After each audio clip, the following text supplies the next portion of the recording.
Hi there guys, in today's video I'm gonna show you how to make a channel on Telegram.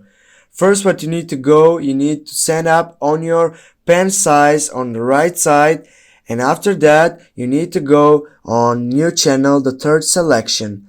Then you need to type the channel name, for example this one. You need to share a description on that, for example this one, and tick on the right side.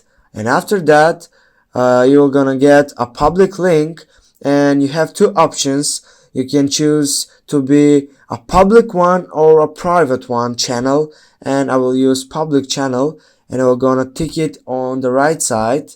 And after that I will go for close, because if I go there I need to add something. For example, now Goria F5 is available. Go and tick it again, and now as you can see I need to add people in this channel, because if I don't add it will be just me.